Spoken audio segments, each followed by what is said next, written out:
Previously, on the captain's shorts. Now, that is going to stink.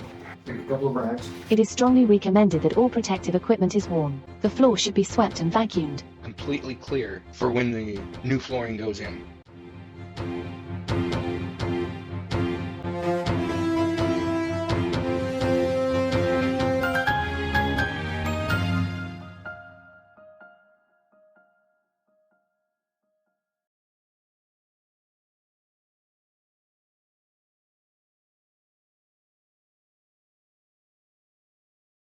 Before installing LVP, or similar flooring, it is best to sweep, vacuum, and possibly mop the floor, removing any residual debris and dust from the workspace, allowing for more ideal conditions during the installation process.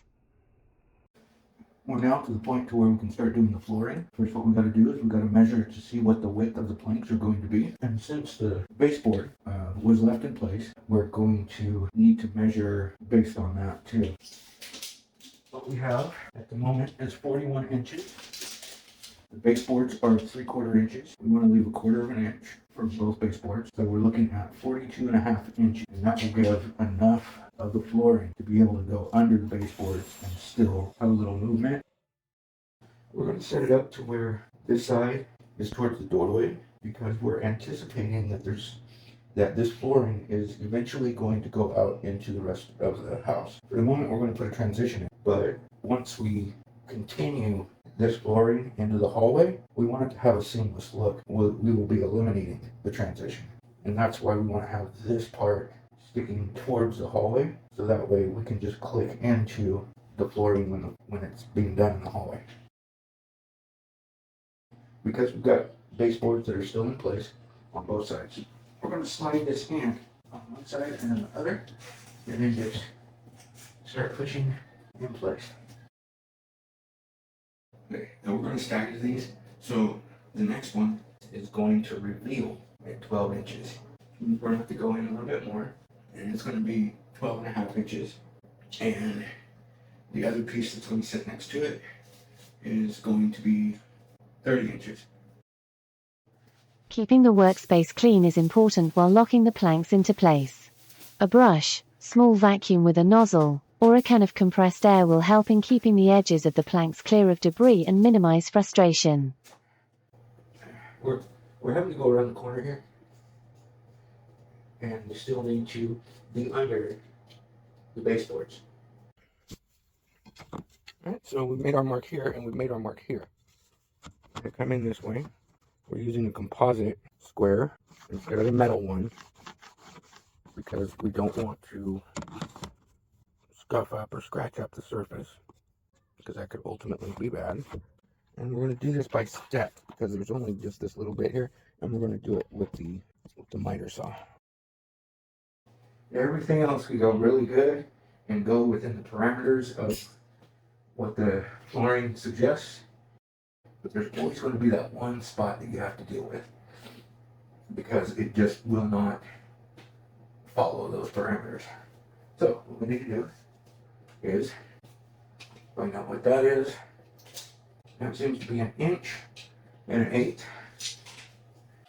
We have cut the 1 1/8 piece to go alongside the cabinet and have secured it in place with construction adhesive to give it some stability.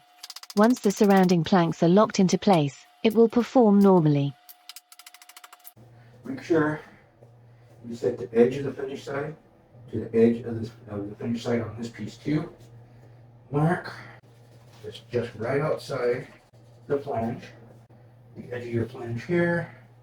The reason it has to be at the edge of the flange, on the outside edge of the flange, is because if you end up having a flange that goes out, you'll be able to still replace that flange without tearing up the flooring.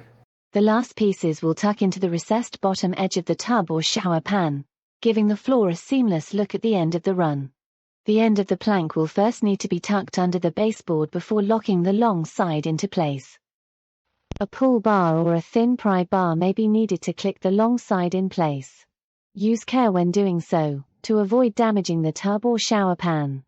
And apply a small bead of construction adhesive to the edge before tapping the ends of the two planks together.